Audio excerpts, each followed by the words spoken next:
Hey everybody, welcome back. Episode 61 of News of the Squared. Crazy news stories that maybe you can share with your friends or your enemies. It's up to you.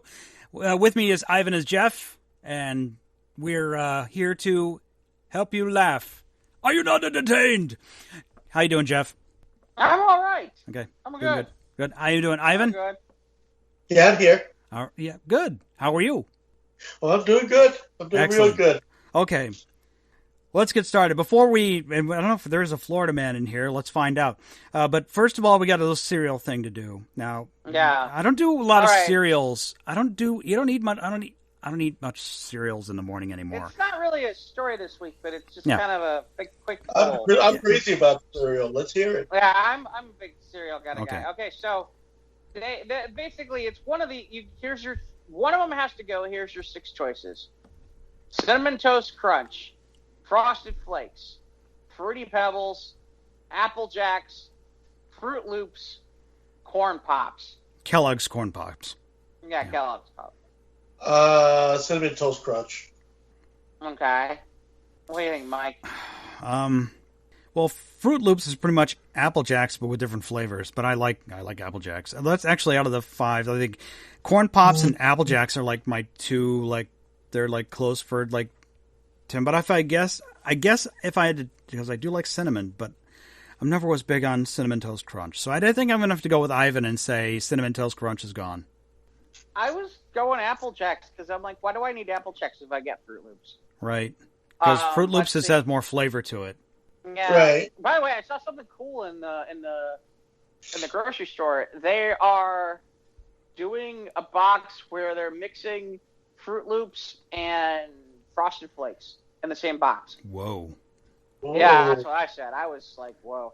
By the way, we did have some listener response on this particular one, which is so we had Rich Hopkins mention that he would go on Apple Jacks like I did. Yeah. Maureen is somebody I know, and she went with Fruity Pebbles. She said it tastes like children's vitamins to me. Blah. Yeah, there's that meme where it's like all the Flintstones vitamins I ate as a kid when the coronavirus enters my body, and all the yeah, and then we have another woman, Katie, who also went with C. So Fruity Pebbles seems to be the least won popular. Seemed to win the fan vote of the few people who checked it out. Well, Fruity Pebbles has that narrow window. It gets soggy fast because it's very thin. So you got to eat it quick once you put the milk in. Yeah, I mean, and then of course, just like Cocoa Pebbles, but it's just it's the same type of make. I just think it's interesting what's on here, what's on here versus what's not. You don't get they didn't put Captain Crunch on here because obviously people would never put Captain Crunch. But, and they didn't do any of the cocoa cereals. So. Oh, okay. Well, I don't know why they didn't do any cocoa cereals because I mean, do you have a favorite cocoa cereal? That's a good question. I guess Cocoa Puffs, right? Yeah. Cocoa Puffs is a little bit better than Cocoa Pebbles or Cocoa Krispies, right? Oh, you're right. Guess. Yeah. I like the Cocoa Puffs myself. And I'm a big cocoa fan. I mean, if I have to go Cocoa Puffs, let me see, Rice Krispies, and then of course the Pebbles. That would probably be the order I put it in. But I told you what was really good, which What was all things being equal, the chocolate peanut butter Cheerios are just awesome. Oh my gosh! I used to do the same thing with Rice Krispies. I used to put the Cocoa Krispie and the Rice Krispies together. Do they still make peanut butter crunch? Yes, they do. Yeah. Yeah, I think they do. But yeah, if you can get your hands on the Cheerios chocolate peanut butter, those are. I mean, you open the box, you can smell them. I mean, just the aroma. Yeah. Oh, no, it's good stuff.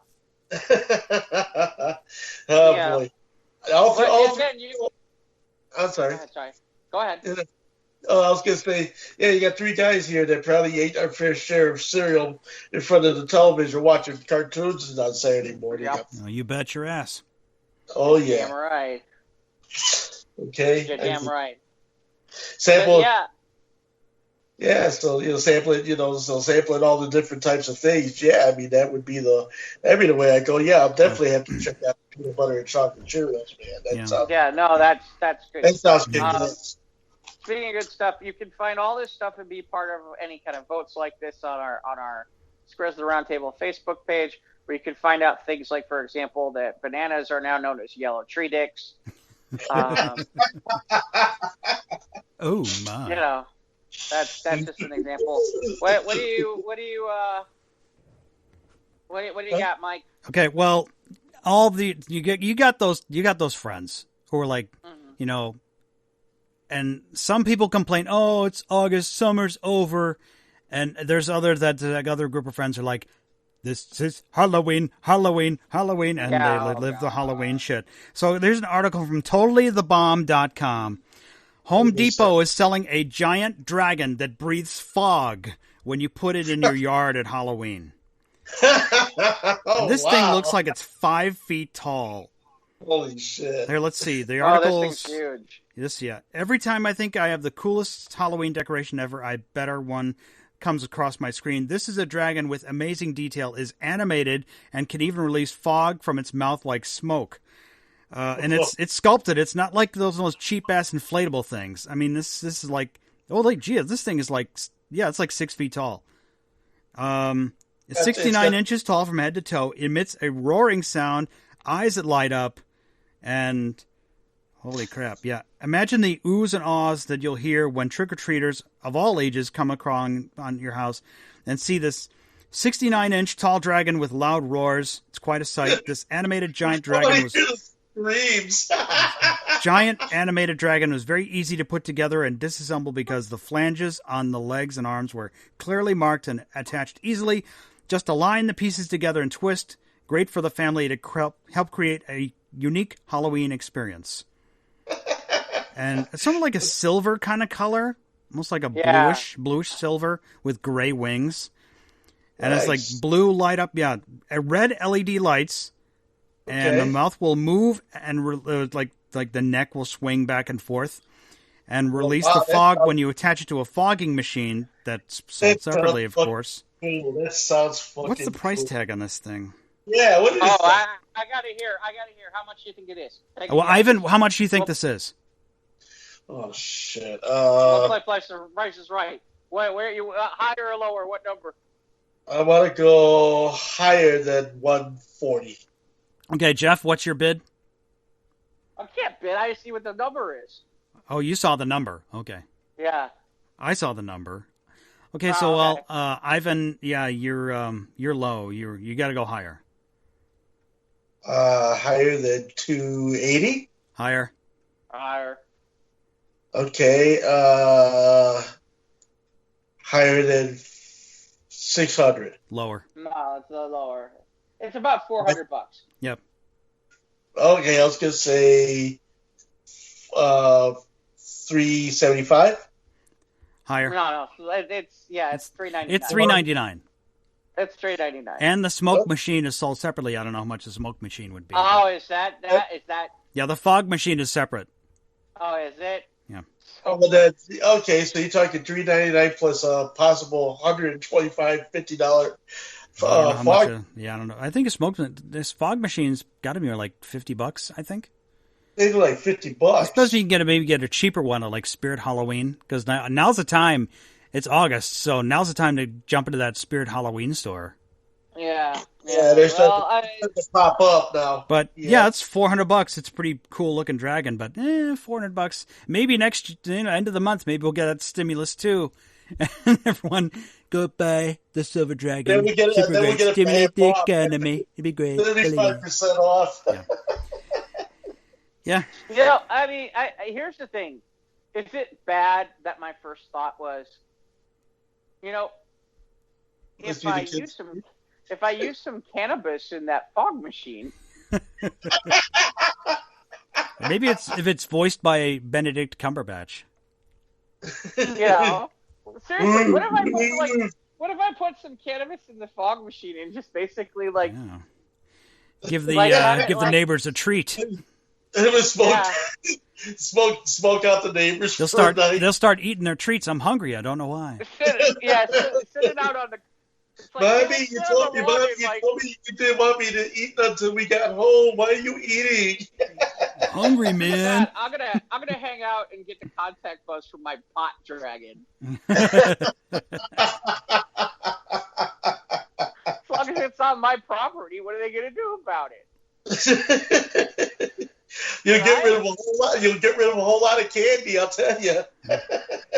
Yeah, not to the kids, that's for sure. No. Yeah, even the parents. Hey, you gave one of those to my kid. How about one over here for the mom and dad? Yeah.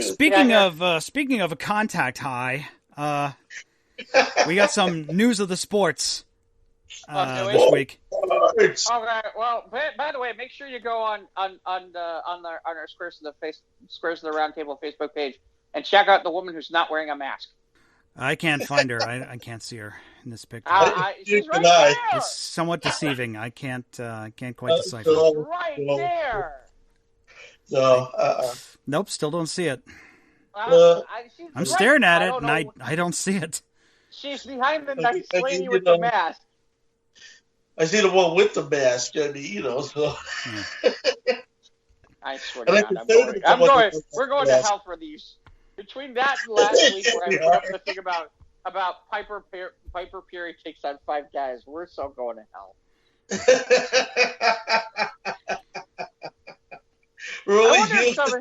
Well, we're not the only filthy-minded person out here. So, apparently, the organist of the Atlanta Braves trolled the Blue Jays catcher Reese McGuire by playing "Beat It" after his masturbation arrest.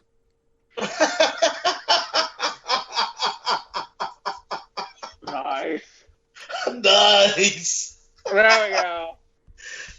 So yeah, the videos there of the telecast. Oh shit! He was touching his dragon, all right. Other than the Houston Astros, Reese McGuire is a man who is lucky to not have fans in the stands because of the type of heckling he would be receiving by opposing fan bases. Unfortunately for him, he still got trolled hard at the ballpark recently. I'm sorry, the Toronto Blue Jays catcher avoided facing punishment for his masturbation arrest earlier this year, but he surely faced the music when the Atlanta Braves organist trolled the hell out of him by playing "Beat It" as he stepped up to the plate. Nice. Why didn't she just play Turning Japanese too while she was at it? Yeah, not everybody knows that Turning Japanese is about that. Everybody knows that Turning Japanese is about masturbation. Yeah, that's true. You drove the point home with Beat It. So. Yeah, well, yeah. Pretty obvious. Yeah, that's true. That's awesome. He should have a contact host. Get him a contact tie from the dragon and have him, Yeah. Then the touching yourself, getting busted. By the way, I have an update from last week. Jack Clark still very much alive. Yes. Hey, Marley. Okay, this one's kind of it's not really a news of the square kind of thing, but it's a Mike story, so I figured I'd throw it in here. Okay. We didn't talk about this. So, Mike, there's a $575 Hasbro Transformer figure. It takes an hour to transform it.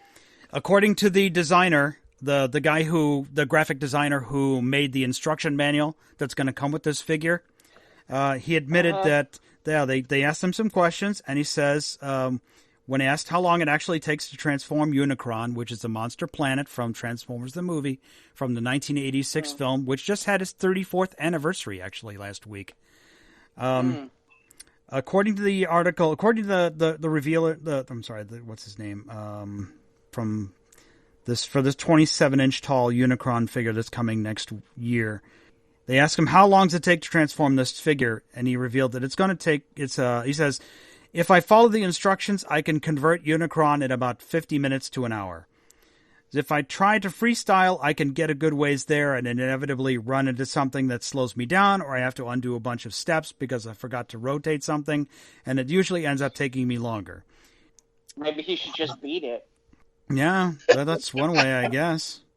If he wants to. Well, if he's going to freestyle it, If you're going to freestyle it, and it's his $600 figure, so. So would you want a $400 dragon or a $575 Unicron? I know which one is coming, and I know which one I'd like to have. So. What's that? Okay. Which one? Okay, but Ivan has a question. Which one is that? Yeah, I was in on the Kickstarter, the HasLab Unicron. Yeah. Oh, no, is it? Okay, you're in on that. Okay. Yeah, I might maybe next year when that comes out, I'll put some pictures on the Squares page. Okay. Wow, that's sounds really awesome. It's the largest Transformer toy available from Hasbro in the history of the line. Wow.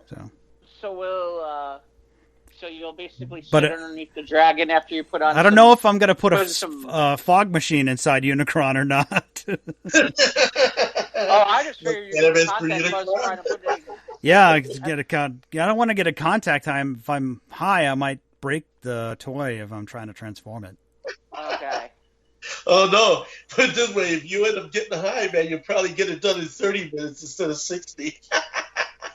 Yeah, man, maybe. Again, all this stuff is on the Squares of the Round Table Facebook page. Things as well as the fact that I guess the 1990 X-Men series is talking about being revived. Quentin Tarantino is dropping out of Star Trek. There's fine. We didn't need Tarantino in Star Trek. I don't like to have seen it. There's apparently a new. That would have been interesting. I wonder if you would have found Bill and all that other good stuff like that. That there's apparently a Legends of Grayskull RPG. The fact that Zack Snyder is spending ridiculous amounts of money to make the same movie again, and that the fact that Times Man of the Year is Mayhem. Mayhem. Yeah. Anyway, but also, the United States government. Now, in fairness, there is a follow-up to this story that I have to get to. But the United States government, this is from The Guardian, the United States government has issued advice about bears, which is that friends don't let friends get eaten. The National Park Service has warned against sacrificing slower friends in a bear attack, even if a friendship has run its course. There are a few potential reactions to being attacked by a bear: stand your ground, attempt to scare it off, run away, or perhaps curl into a fetal position and hope for the best. The U.S. government has now officially advised against the most cowardly option, pushing over your slower friend to save yourself. The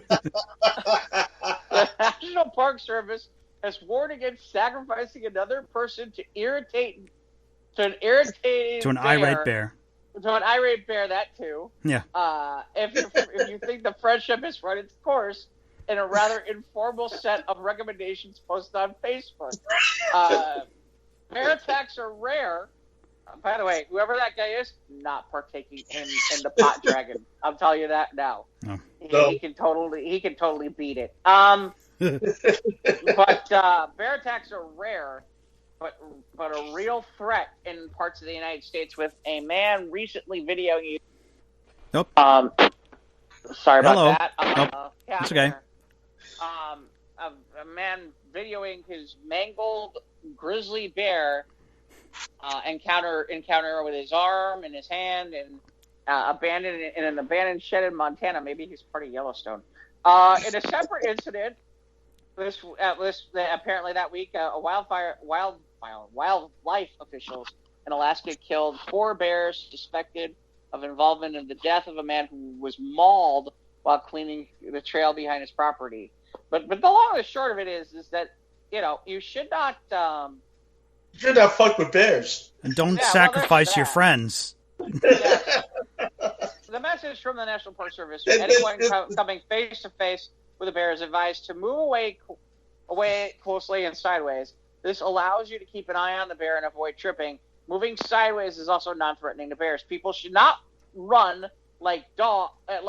They will chase fleeing animals, the message warns, or escape up a tree. Yeah, I've seen this before. Why would you go up a tree? Bears climb trees. What kind of moron are you?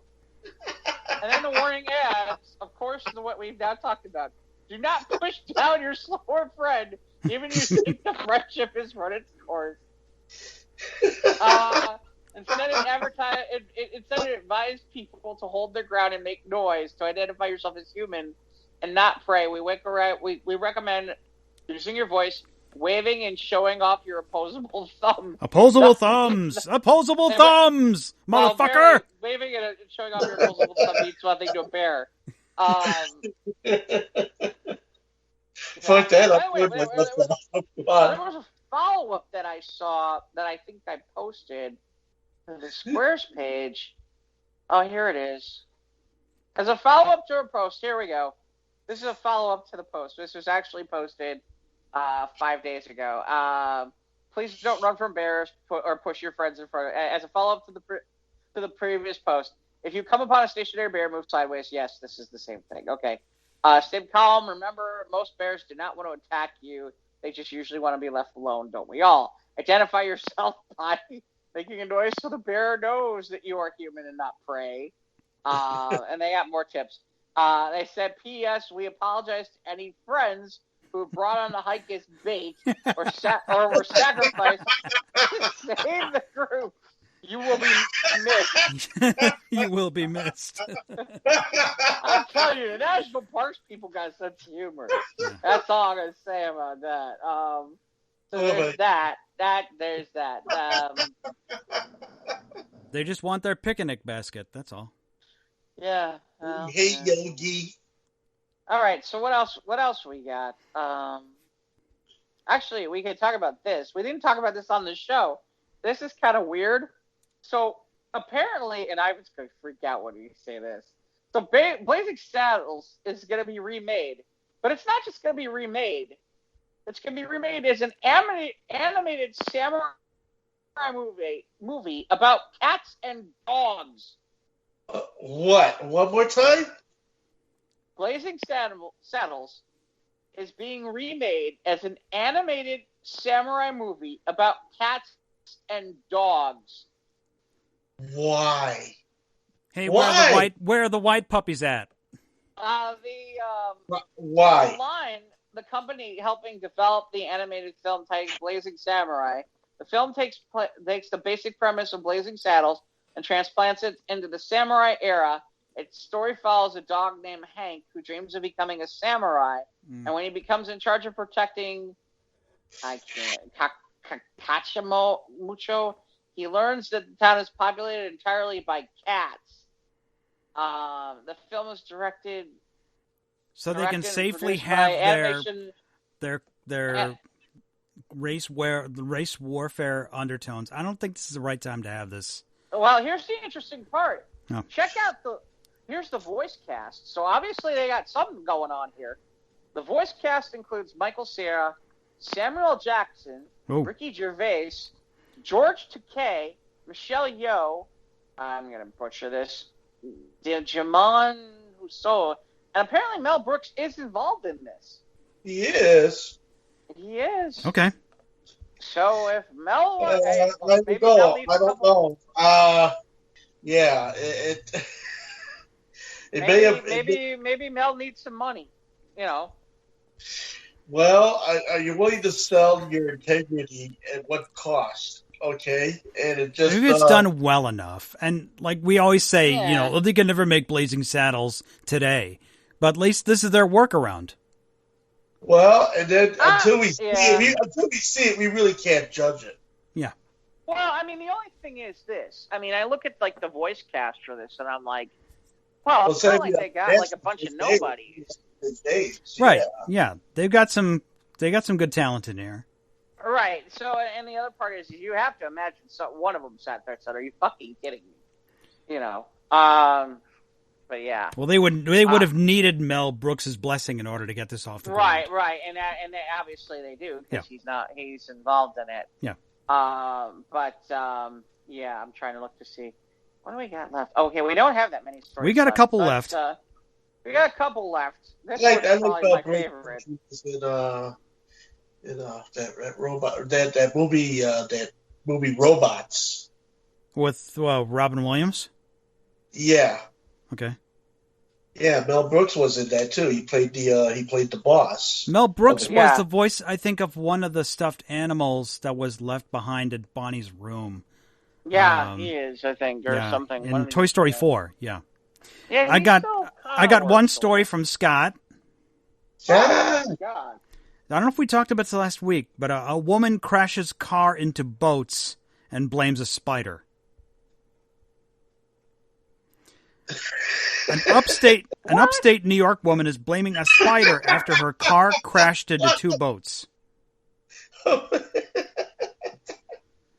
That's a serious phobia, man. WIVB reports that Nesaya McCarthy, age 19, from Niagara Falls, was driving through a parking lot at LaSalle Yacht Club Tuesday morning when a spider fell on her lap. She said she panicked and could not stop her vehicle as it went over some curbing and hit two boats and a dock along the Niagara River. She should have beat it. God. Oh, my gosh. She should have beat it. It's on the article's from masslive.com. McCarthy and her 21-year-old passenger were not injured in the incident, which occurred, but no one was on the boats. According to the Niagara Gazette, both boats sustained extensive damage. The later had been on the water for just 30 hours.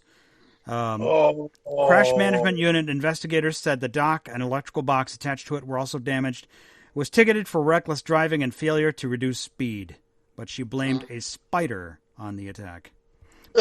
Was she bitten by it? Was it radioactive? Did she get spider boat powers? Maybe she didn't want to admit there was a dragon. Yeah, she was standing in a yard with a pot-smoking dragon, which caused her to lose control of the vehiel. It was a spider. And the spider was emitting smoke. Yeah, man, it was totally a spider, dude. Yeah, totally, man. Yeah. It was like a spider. It was one of those Halloween spiders that someone, the dragon people. Yep. All right. Let's see. So if you live in California, drag performers could be running your California polling place. Though it may not be obvious from the wigs and the glitter, drag has always been a political art form. And in the 1960s, drag queens and trans women rioted against abusive police officers at San Francisco's Compton Cafeteria and in New York's Stonewall Inn. Yeah, we got that point.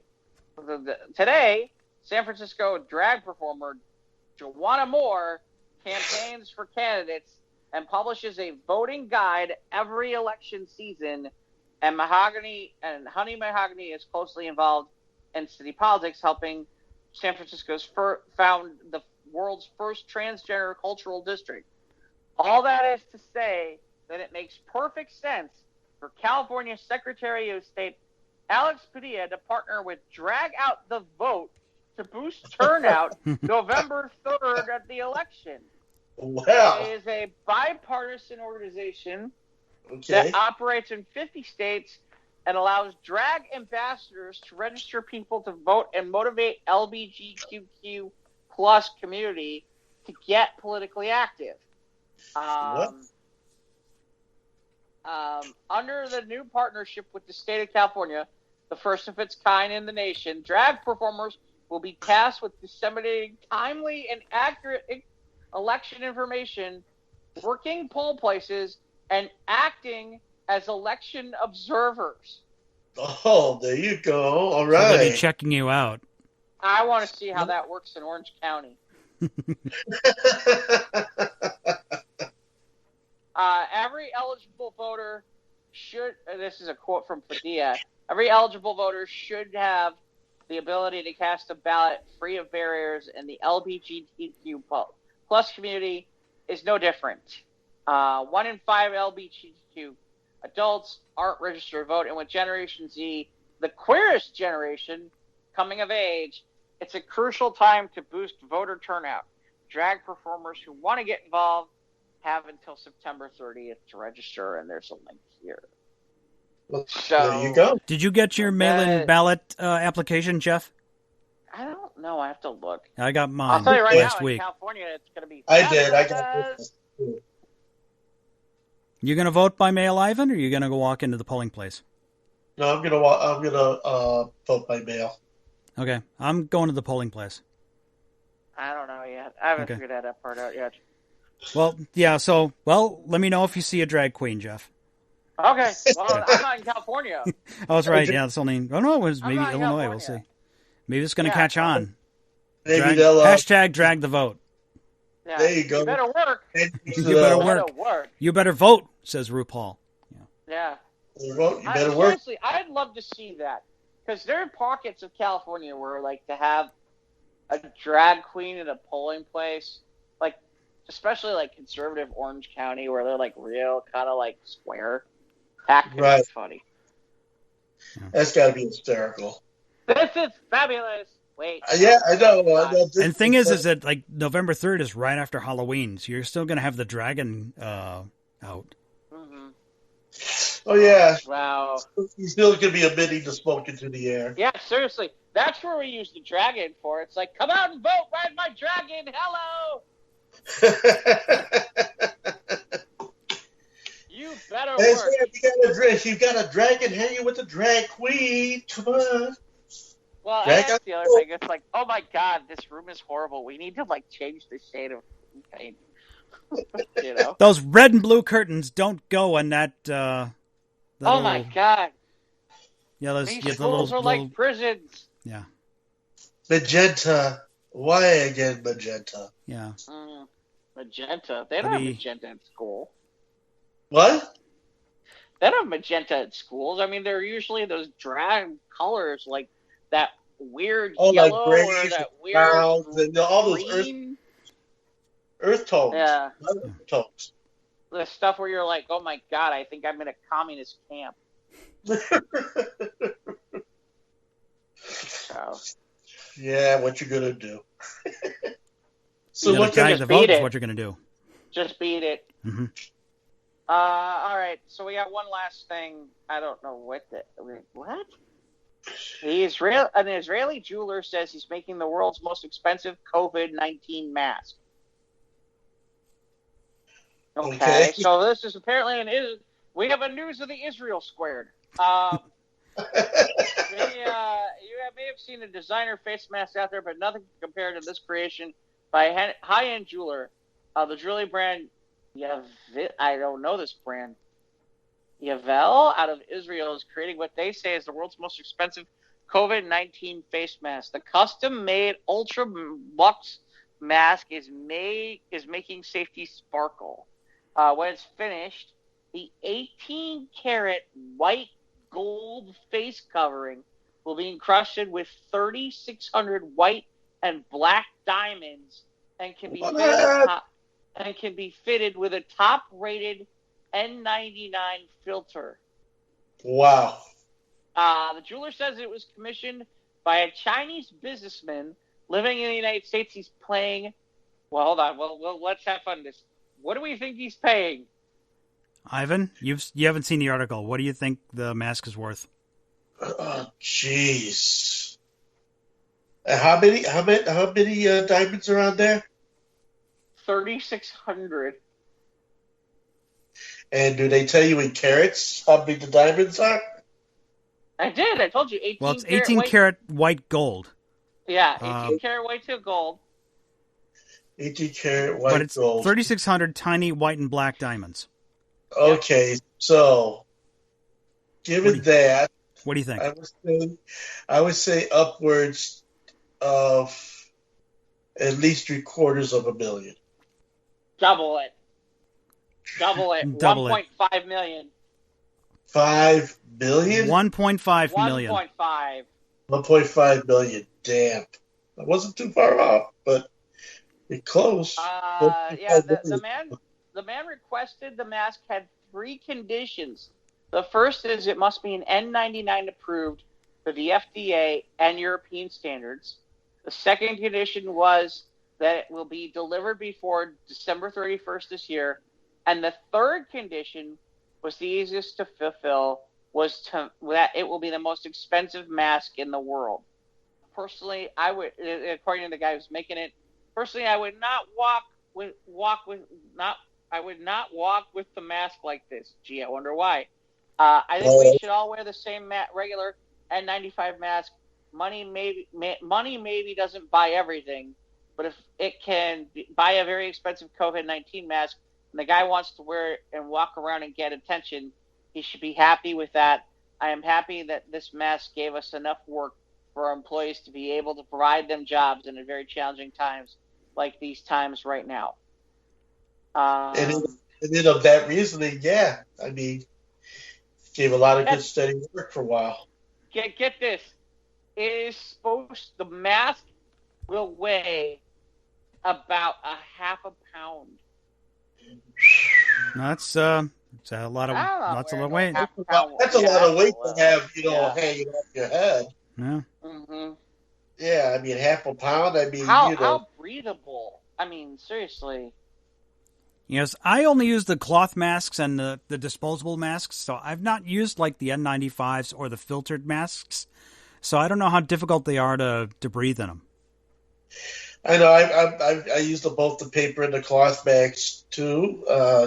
Just because the cloth masks, believe it or not, came by way of Laura. She made a bunch of them for my dad's funeral, and that's how I ended up with one. That was very generous of her to do. But yeah, she did a good job on them too. I mean, the elastic, it fits just like a surgeon's mask. Not like around the ears, but around the back of your head. Right, yeah. When they wrap around your ears, yeah, that can be painful, especially if I got to wear them all day. So I just use a rubber band and it goes around my neck instead of around the ears. So I got lucky. I did get my hands on N95s. Okay. I do have them. I gotta tell you, they're comfortable. They're breathable, and the irony is that they're the highest protective. Okay. So I tried the cloth masks and stuff because I didn't want to wear my N95 I didn't want to use up what I had for N95s all the time. But I just was not a big fan of the cloth masks. They didn't do much for me. They weren't nearly breathable enough. But I did find the N95s pretty damn breathable. So good. I'm glad I had my access. I was able to get some on the early going and was able to hold on to them. That's good. That's really good. So. Okay. I think we're out of news. Yeah, I could transform that mask into action figures in less than an hour. That's for sure. Can you? I'll just buy like 10,000 boxes of disposable masks, and I'll just the rest I'll buy toys with a $1.5 million COVID-19 mask. Yeah, made of 18-karat jewels. Wow. I just think if I had $1 million, I'd buy a mask. They did this wrong. They needed a jewel-encrusted dragon. Yeah. The same thing. Yeah. Smokes that'll smoke pot out of your yard. Yeah, or have ketchup that comes out of its nose or something, or weird. Do something weird like that. That'd be kind of cool. Speaking of ketchup, Ivan, you get fries. You put the pile of ketchup on the side, or you pour it all over the fries? I put it on the side. Yeah, me too.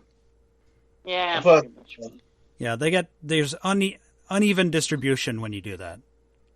Right. I figure if I could go ahead and put it on the side of my fries, I can go ahead and dip them on it, and then I get. You can control the portion level of ketchup that way. Right. Exactly. So I suppose that'll do it for News of the Square this week. Shout out to Scott. Hey, Scott. And you can check out our crazy stories on the Squares Roundtable Facebook page. We're on Instagram and Twitter at SOTRT Podcast. We're on YouTube. Click the bell, subscribe, you know when to get into content. And, of course, also with Jive and Ivan on Twitch, Eagle Spinners Records. He's there a couple times a week at least. It's JAVAI. I always screw this up. JAVANIVAN. That's Jive and Ivan with lots of A's. And Twitch.tv, or download the app. You can download all the podcast hosting apps to listen to this show on your mobile. You call them mobiles or you call them cell phones? I think we still call them cell phones. Same thing. Same thing, yeah. Out in jolly old England, they call them mobile. They call Well, mobile. yeah, we all want to listen to the mobile phone right over there. That's right. Spotify, Anchor, Podbean, Google, Apple, Twitch, and not Twitch, Anchor. That's right. And email us at sotrtpodcast@gmail.com. So that, for myself, that's me, Mike, and with Jeff and Ivan, we wish you a good week and take care. And of course, if you're going to buy a $1.5 million mask, remember to walk sideways when you're avoiding or getting away from a bear. Use your opposable thumbs. Friends. Opposable thumbs will save your ass from a bear. That's right. Catch you over at my house with the smoking dragon. Yeah, Ivan, that's where I need to be the first one. And some corn pops. Definitely some corn pops. I'll take Apple Jacks. Fuck Apple Jacks. Corn pops. I'll do the corn pops. I like them though.